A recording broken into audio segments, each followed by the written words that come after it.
Assalamualaikum warahmatullahi wabarakatuh.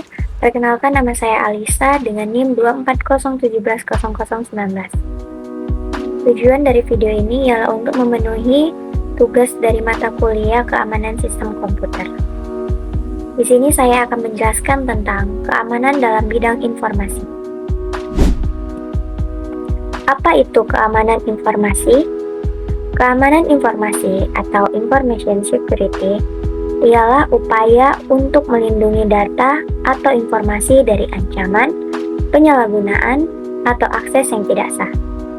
Tujuan utamanya ialah untuk memastikan kerahasiaan atau confidentiality, integritas atau integrity, dan ketersediaan atau availability dari informasi yang dikenal sebagai prinsip CIA Triad.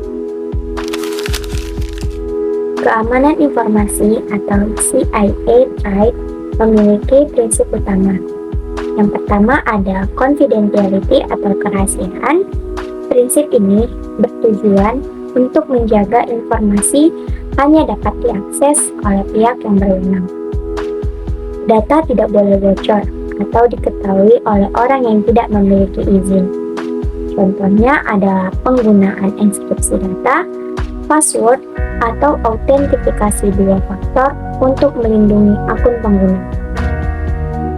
Yang kedua, ada integrity atau integritas, yaitu integritas memastikan bahwa data tidak dapat diubah, dimanipulasi, atau dirusak oleh pihak yang tidak berwenang.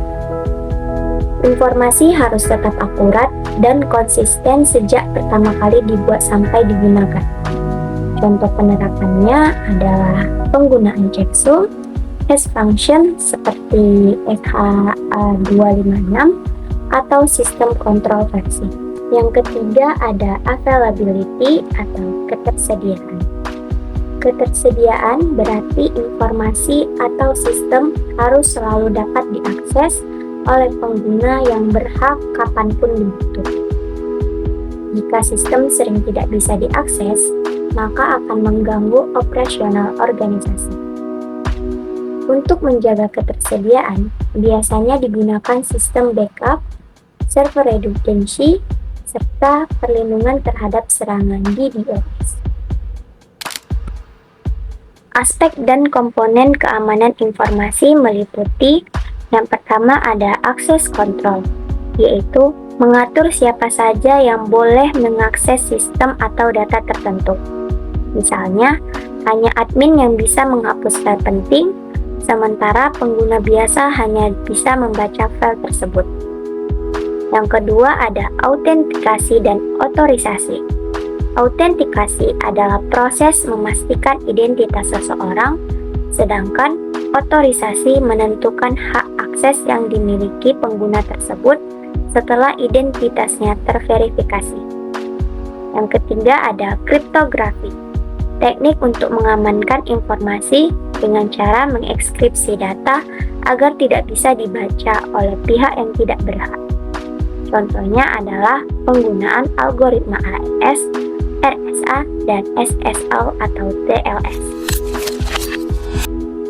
Yang keempat ada manajemen risiko dan audit keamanan.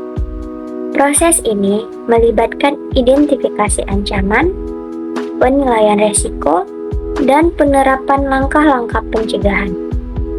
Audit keamanan dilakukan untuk menilai sejauh mana sistem telah memenuhi standar keamanan. Dan yang kelima ada backup dan recovery. Digunakan untuk memastikan data bisa dikembalikan jika terjadi kehilangan, kerusakan, atau serangan. Ancaman terhadap keamanan informasi. Terdapat berbagai jenis ancaman yang dapat mengganggu keamanan informasi. Di antaranya, yang pertama ada malware. Malware merupakan program berbahaya yang dapat merusak atau mencuri data. Contohnya meliputi virus, worm, trojan, dan ransomware. Yang kedua, phishing. Teknik penipuan yang dilakukan dengan cara menyamar sebagai pihak terpercaya untuk mencuri data penting seperti username, password, atau informasi kartu kredit. Biasanya dilakukan melalui email palsu. Yang ketiga, social engineering. Serangan ini memanfaatkan manipulasi psikologis, bukan kelemahan teknis. Pelaku mencoba meyakinkan seseorang untuk memberikan informasi rahasia, misalnya dengan berpura-pura menjadi petugas IT. Yang keempat ialah hacking atau akses tanpa izin. Dilakukan oleh pihak yang mencoba masuk ke dalam sistem komputer tanpa izin, biasanya untuk mencuri, mengubah, atau menghancurkan data.